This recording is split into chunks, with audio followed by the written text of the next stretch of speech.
pero en verdad no hace falta, porque son muy, muy, muy completos. El personaje te llega, hay una descripción de cada uno de ellos, cada una de estas personas que vas presentando tienen vida, tienen alma, tienen una historia, y te llega la historia, es una cosa increíble, y les coges cariño, te emocionan, y te gustaría acercarte y algunos abrazarlos, a casi todos. Y tengo que decir que al ser historias, relatos de historias de cárcel, de prisión, por tu historia de como funcionaria de prisiones,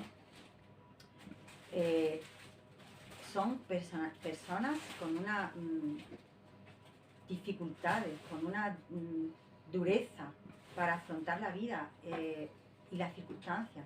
Y en ningún caso, en ninguno de los relatos, hay una sola frase, una sola actitud de juicio sobre ellas. En todas hay una actitud absolutamente abierta, acogedora, generosa, real, de contar y contarte. Yo sé que todo es ficción, pero hay mucha vida en esa ficción.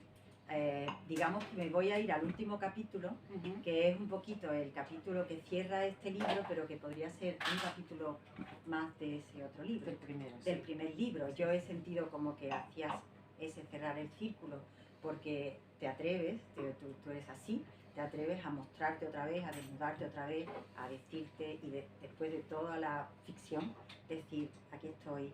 Esto sí es verdad. Después de 25 años trabajando como funcionaria de prisiones, aquí hay otras también que tienen mucho, que saben mucho de todo esto y de lo que uno siente cuando ha dedicado su vida a algo, poniendo lo mejor que eres en cada momento y también descubriéndote y descubriendo cosas. Yo ahí te veo también con tu misma frescura, en el sentido de ahora que puedo, yo voy a decirles realmente lo que siento sobre qué es el mundo en la prisión, cómo funcionan las cosas.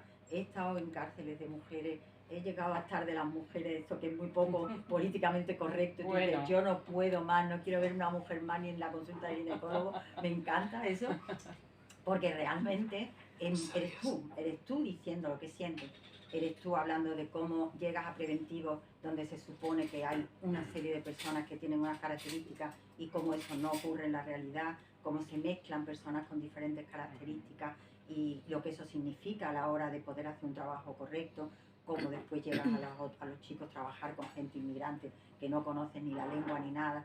Y ahí no estás tú, pero estás tú en la señomada, sí, cuando el niño, todo el rato. claro, los que no te conocen es ficción pura y dura, porque lo bueno, me acuerdo de la presentación el año pasado en el Lar Gallego que decían, yo que no conozco a la persona pensaba que esto era ficción, este libro, ¿sabes? Y lo bueno de eso, de una autobiografía o de un libro que se presenta como tal, es que sea un relato, una historia que cada persona podemos de alguna manera pasar por nosotros mismos y sentirla y disfrutarle y darle cuerpo y darle qué hay de verdad, qué hay de ficción, qué hay de vida tuya, qué hay de... Hay escritura. Hay otra cosa que me ha encantado de todos los relatos, bueno, todos son absolutamente, yo tengo mis favoritos, pero bueno, son todos buenísimos, la verdad. Me ha encantado que todos en algún momento pasan por la biblioteca. Pasan por la biblioteca, esa zona donde alguien quiere o refugiarse en los libros, o imaginarse una vida nueva, o soñar con la libertad, o al revés, cuando ya no queda nada que hacer. Eso tiene mucho que ver conmigo, porque tú sabes que yo he estado durante años en el módulo de estudio allí trabajando, y era un módulo que tenía una biblioteca importante que gestionaba los libros que después se les entregaban a los otros módulos, y donde el preso no era tan preso. Quiero decir que la mayoría querían estudiar un poquito, el que no sabía ni leer ni escribir pues aprendió a leer y escribir, pero el que ya tenía el bachiller pues quería entrar en la universidad, y hubo gente que sacó su carrera y lo consiguió, y entonces dentro de ser cárcel pues era un poquito menos cárcel, era a través de los libros. Y para mí pues era, de alguna manera, yo que vivo el tema de la literatura, primero de la lectura y ahora como aprendiz de escritora, pues me ha encantado, y me he dado cuenta después que sí, digo, hay que ver que he hecho un montón de relatos donde aparece la biblioteca, el encargado de la biblioteca, la encargada. Y en cada uno la lectura o la biblioteca o el espacio o lo que sea representa algo diferente.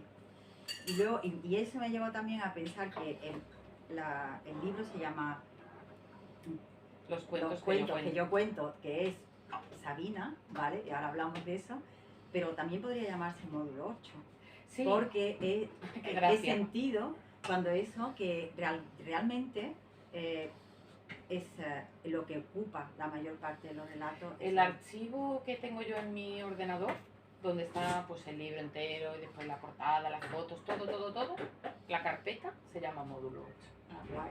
Pues yo he sentido eso. Y también leyendo, claro, pues yo también me gusta mucho Sabina, conocemos las letras, Sabina tiene, aparte de cantautor, es un poeta que tiene su trayectoria, que tiene todo, pero que es verdad. Entonces he hecho un ejercicio que me ha divertido y que aconsejo a todos los que compréis el libro hacer, que como cada uno de los capítulos tiene el nombre de una canción, escuchar la canción, claro. ¿sabes? Es una aventura. Me hubiera gustado, y sé que ahora se puede hacer, ponerle al comienzo de cada capítulo un QR. Sí, y se puede, pero bueno, para que la gente escuchara, pero solo hay que meterse en yo digamos que soy muy agonía leyendo y he leído muy de corrido, pero es un libro para saborear poco a poco. Porque además, no solamente lo que yo he observado en cada relato que hay, es que hay un mensaje de esperanza, incluso en los más duros, que los hay, muy duros, hay una apertura, hay un sentir, hay un conectar con algo, como que tú sientes que tú y esas personas, cada una de ellas, personajes de tu historia, eres tú, podría ser tú. Quiero decir, ese sentimiento de no somos diferentes, solo tenemos circunstancias diferentes. Yo no sé si le sucede a toda la gente que escribe, pero a mí lo que me sucede es que yo, con cada personaje que creo una relación muy estrecha. No lo puedo remediar.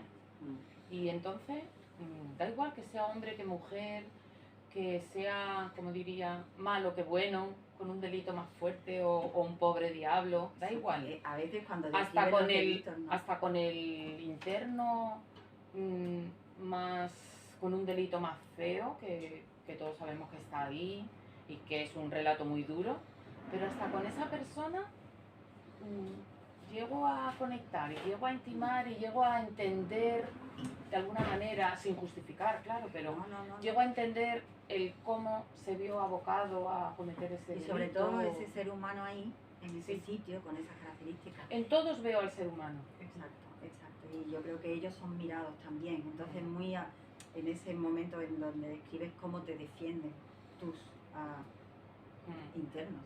Eso es algo efectivamente súper atípico, anecdótico, pero es muy bonito crear esa lealtad y hablar de que la lealtad es tan importante. Bueno, y existe en prisión, existe la lealtad como algo importante. Entre ellos se crean vínculos muy fuertes, pero también, ella lo sabe mejor que yo, también con los funcionarios se crean esos vínculos, y si tú a un interno lo ayudas o lo escuchas, miras, a veces simplemente lo escuchas o lo miras, le prestas un poquito de tu tiempo, a ese interno ya lo tienes, en general, ya lo tienes ganado para... Yo me parece siempre. Que es un libro donde a mí la primera palabra que se me vino cuando lo leí era miradas. O sea, es el módulo 8, pero también son las miradas sobre esos seres humanos en esas circunstancias. Ellos han hecho cosas erróneas, pero el ser que hay ahí es absolutamente valioso. Y quizás nadie se lo ha dicho nunca, quizás nadie nunca le ha regalado una escucha, una atención, una mirada, y tú se lo has dado a esos personajes que no son reales. Claro. Bueno, pero que podrían serlo. Sí. Y me encantó que también sale la librería. Sí. Sale la librería. No sé si Carmen y Jesús ya lo han leído, ¿no? Yo todavía no. Pues en el primer capítulo ya está la librería. Aquí estamos. Claro, dice, medio escondido entre los otros locales hallo uno que se anuncia como la librería. Me asomo tras los cristales y veo una barra de bar, estanterías llenas de libros y un pequeño grupo de personas asistiendo a lo que parece ser una presentación. Ese era un personaje también de novela. En la mesa, el que mira, en la mesa presidencial, al fondo de la sala, dos mujeres charlan mientras los demás parroquianos escuchan con interés. Intrigado y sin otra actividad mejor en mente, empujo la puerta y entro. No reconozco a nadie.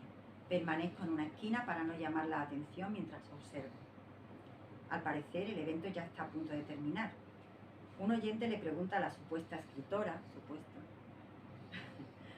¿por qué ha elegido este tema para su obra? Ella, una mujer de mediana edad, morena, con el pelo muy corto. El año pasado lo tenía muy cortito. Muy corto. Y una gran sonrisa en la boca, le contesta: la cárcel es una gran desconocida. Los que vivimos o trabajamos en ella sabemos cuánto morbo y curiosidad suscita. Decidí centrar mi libro en el ámbito penitenciario a causa de mi profesión y para aportar algo de luz sobre la vida de los internos. Espero que tras leerlo todas vuestras dudas queden resueltas. Es una cita al libro, una cita a cómo empezaste con esto. En este primer capítulo se mezcla un interno, un personaje de ficción, con la amada que escribe, y acaban ahí revueltos en un cúmulo de circunstancias en las que ya no se sabe quién escribe, quién no escribe. Exacto. Ni lo que sucede. Es muy, muy bonito esa estructura, me encantó. Sí. Y bueno, las noches de domingo acaban mal. A mí me han parecido que todos tocan temas importantísimos: los perros del amanecer, el psiquiátrico penitenciario, ¿no? Tan difícil, el trabajo con los pacientes mentales. Es muy interesante. Yo no he trabajado nunca en el psiquiátrico como funcionaria, aunque ahí digo que sí. Bueno, o la narradora dice que sí, no me planto yo como funcionaria. Pero es verdad que he conocido a muchos internos. De hecho, uno de esos internos que yo, con el que yo estoy ahí. Ideado No, ese interno existió y existe todavía. Y pasó por el psiquiátrico y después lo tuve yo en Sevilla. Es muy interesante la visión de él, que no quiere ser un paciente psiquiátrico. Claro. Él quiere estar allí y tiene un personaje absolutamente increíble y lo desarrolla. A mí me encantó ese relato, pero mi favorito quizá ha sido Peor para el Sol y Juana la Loca. Ya. Y quizá Juana la Loca la que más, porque son historias, claro, de los niños en la cárcel. Un niño que nace en la cárcel, un niño que se cría, una niña que se cría en la cárcel, que vive fuera de la cárcel, y cuenta en un relato corto cómo es todo el proceso de esa persona hasta cerrar otra vez el círculo y volver embarazada a la cárcel. Y el encuentro con la madre. Estoy haciendo spoiler, pero es que es una belleza increíble y es la vida también, ¿sabes? Cómo retrata un poco la vida, ¿no? Ese relato tiene una parte de verdad, que es el nacimiento de ese niño en la cárcel. Yo creo que, por lo menos los que me conocen, sí lo he contado. Hace muchos años había una mujer embarazadísima, un día, no sé, un sábado, un domingo que estábamos allí, y de repente yo estaba haciendo uno de los servicios de la entrada a la unidad, el rastrillo, y sentí un grito y me asomé. Y venía una mujer caminando con esa barriga inmensa por el pasillo y gritando de dolor. Y en mitad del pasillo, el bebé se cayó. Esa es la historia de Peor para el Sol. Eso es verdad, quiero decir que eso es verdad. Lo demás es ficción porque yo no sé, nunca supe. Nunca supimos qué había pasado después. Supimos que vivió, que no pasó nada con el golpe y tal. Pero eso sucedió y fue una de las cosas más bonitas que me han pasado ahí en prisión, claro. En verdad es apasionante. Yo leería un montón de cosas, pero no me parece que sea el momento. Bueno, puedes leer un cachito, pero bueno, puedes leer de lo que quieras. Sí. Me han preguntado lo de mi favorito. Yo también coincido contigo. Peor para el Sol me gusta mucho. Bueno, hay otros más, ¿eh? Pero Juana la Loca también me gusta mucho. Sí, El dolor de muela. Que es el que te digo que enlazaría con el otro. Y a mí hay un relato, cómo decirte, cómo contarte. Sí. Ese es un relato diferente. Cuando lo leáis, todo el mundo va a ver que es un relato diferente. Porque es un relato con un narrador que está viendo lo que va a suceder, que se está anticipando al futuro y que crea una atmósfera inquietante, ¿no? Según me ha contado la gente, súper inquietante. Ahí iba yo a decirte que está la semilla del siguiente libro, que va a ser un thriller. No sé, porque ahí me ha salido bien. Sí, ese thriller ha salido Cuando bien. leí ese relato digo, esto es otra, esto va hacia otro sitio. Es absolutamente inquietante y me encanta. Con respecto a pequeños momentos de lectura, que bueno, había un montón, pero en Mi amigo Satán, que es telita marinerita, el libro, el relato. Y el personaje, es un personaje pedazo de personaje. Es también un personaje increíble, increíble. Y sobre todo la facilidad con que lo coges, lo agarras, le das vida, le das una acción, un desarrollo, ¡paf! Y ocurre la cosa, verdaderamente eres un artista, ¿eh? Eres una artista absoluta. Y ¿En 6 o 7 páginas? En 6 o 7 páginas, increíble. Yo apunté aquí para leer, pero no sé, bueno, ese relato de Satán. Dice, ingresé en el centro ese donde están los locos, después de que el juez, el viejo, sentenciara que había perdido la razón y mis actos eran propios de un demente. Me costó 2 años convencerlos de su error. Soy un asesino. Vale, pero estoy cuerdo. Toma ya. Cuando el baranda de aquel centro vio que no me adaptaba como los demás internos, pidió mi traslado a la prisión. Yo prefiero vivir aquí. En el sanatorio nos recetan tal cantidad de pastillas que no podemos ni pensar. Y a mí me gusta hacerlo. Me encanta imaginarme otras vidas y otros lugares y situaciones que hacen que la piel de mi cuerpo aún se erice. La creatividad no envejece y yo soy un artista de los sueños. Me encantó eso. Es gratis, legal, divertido. Es que esa persona existió. Es genial. Y era un artista de los sueños, era un personaje... La creatividad no envejece. Era un personaje muy, muy querido por mí, a pesar de todas sus circunstancias, pero que charlaba mucho conmigo, me contaba muchas cosas. Y luego cómo se describe como él, las rutinas, él era antirrutina.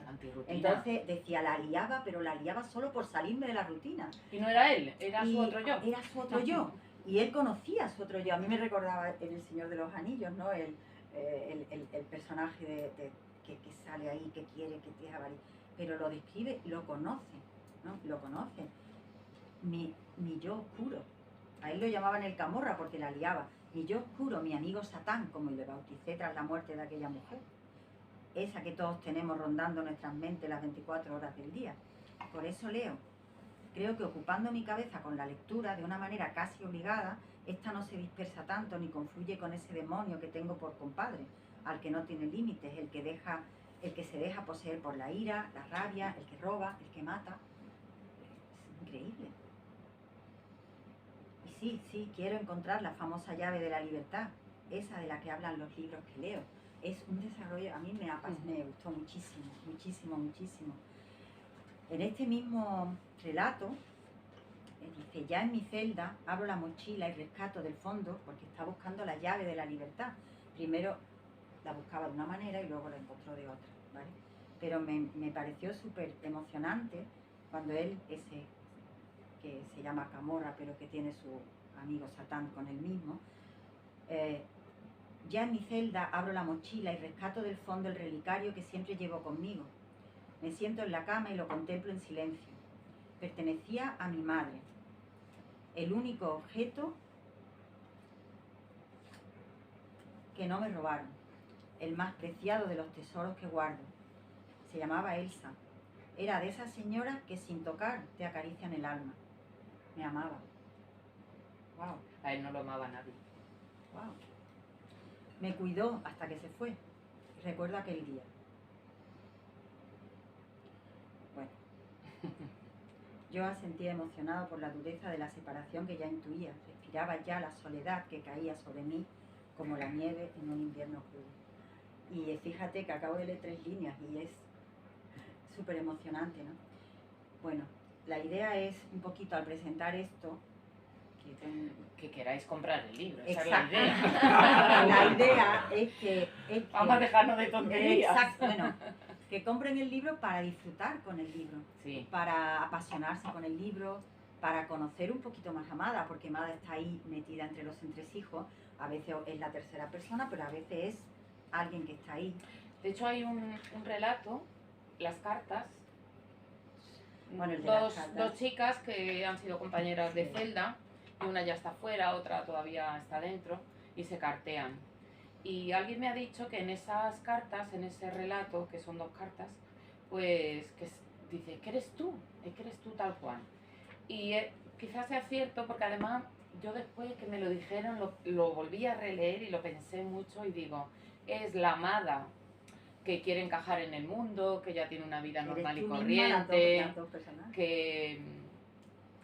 que es una insatisfecha como yo he sido hasta ahora, durante muchos años, y que quiere buscar otras respuestas, ¿no? a esa insatisfacción. Y por otro lado está la otra interna, que la otra es mucho más de... Cañera. Más cañera, más, vámonos que nos vamos, déjate de tonterías, cómprate un vestido rojo, algo así te dice, y sal de esa tristeza y de esa tontería que tienes. Y toca realidad. Y toca realidad. Y entonces en ese relato ya había pues la Amada anterior y la Amada de ahora. Los que me conocen más saben que sí ha existido esa Amada anterior y esa tú más que nadie también, ¿no? O ellas. Y la Amada de ahora es la que yo quiero que gane la partida, por supuesto. Y que se vea más en el libro, ¿no? Esa persona mucho más positiva, que tira para adelante con todo, que ante cualquier adversidad puede y pero lucha. Que es capaz de escribirle una carta a la otra diciéndole que aquí me tienes, que aquí me tienes y que te echo de menos. Que la conoce, eso Sí, es genial, me encantó también, claro, yo te reconozco. Claro. Pero juego con ventaja. Yo recomiendo muchísimo leerlo, es una gozada, está muy bien escrito, tiene recursos literarios muy buenos. Yo no soy para nada experta en nada, pero sí soy una buena lectora, me encanta. Y igual que el otro libro era un libro lleno de vida, este también lo es, de muchas vidas, pero pasados por tu mirada. Y lo que a mí, lo que transmite el libro como fuerza así final, que yo diría un poco como los valores más que me han impactado, es un libro que hace un canto de un mundo sórdido, de un mundo difícil, de un mundo real que está ahí al alcance de cualquiera. Que tú le das en cada relato fuerza, amor, confianza. Es un libro abierto a la esperanza, a la libertad, que tiene la libertad como punto final, incluso en lo que el desenlace es trágico, pero es ese punto, ¿no? Y hay sobre todo mucha compasión, que según como yo entiendo la compasión, es algo que he aprendido ahora. El perfume del amor es la compasión, es como no solamente es amar, que está muy bien, es ir más allá de eso. Claro, es ver al ser humano que hay ahí. Eso. Así que muchísimas gracias. Yo te dejo a ti un poquito con lo que tú quieras decir, porque es un poco lo que yo quería contar. Yo quiero decir que he disfrutado muchísimo escribiendo estos relatos, porque 26 años allí dentro han dado para esto y para muchísimo más, pero que sí que pretendía, justo lo que tú dices, hacer un libro de relatos penitenciarios donde no existiera ese juicio el funcionario es el bueno y el preso es el malo, para nada. De hecho aquí no aparece ese panorama en ningún sitio. Los presos, los que están aquí, ya han sido juzgados, y entonces yo como escritora no quería para nada ser también juez en ello, sino tener esa mirada compasiva, esa mirada humana, incluso a veces divertida y a veces a lo mejor un poco cruel, porque hay algún relato en el que he metido los deditos más hasta el fondo, pero porque lo necesitaba quizá el desarrollo. He intentado quería que fuera un libro completo en cuanto a la sociedad que vivimos hoy en día y las circunstancias que vivimos hoy en día. Entonces hay historias de migrantes que llegan en patera y que acaban presos. Hay historias de personas que luchan por su condición sexual, que es diferente, pero que quieren que esa condición pueda ser igual de respetada que la de la mayoría. Hay historias de mujeres, de hombres y de niños, incluso de niños. Y también de funcionarios, claro, yo como tal. Pero en todas las historias hay esa mirada que quiero que además el que lo lea lo lea así, sin juicio y abierto a... Sí que os vais a encontrar con que hay cosas que parecen increíbles o que lo son. Nosotros en escritura le llamamos literatura insólita, que no está ni en el realismo, pero tampoco está en la ciencia ficción. A mí la ciencia ficción no me gusta, no he escrito nunca nada o casi nada. de ciencia ficción. Pero en el medio sí está ese realismo mágico, ese relato insólito en el que caben cositas que en la realidad no suelen suceder o no creemos que puedan suceder, pero que, ¿por qué no? Que quién dice que... Los pactos. Los pactos, yo ya sabéis, bueno, la mayoría a lo mejor lo saben, que creo en la reencarnación, que creo en muchas cosas que a lo mejor no son muy creíbles, no lo sé. Pero entonces en este libro, por supuesto, pues también hay personas que se reencarnan o que creen en ello, almas que vuelven, o perros que, lo pone por ahí, La historia perros que se convierten en hombres o hombres que se convierten en perros. Hay animales, pues te digo que animales. Lo has dicho tú, haces un recorrido de lo que es toda la sociedad y los problemas que realmente se plantean, lo que pasa que desde un punto de vista de un entorno que es la prisión. Entonces, incluso hay algo de sexo. También.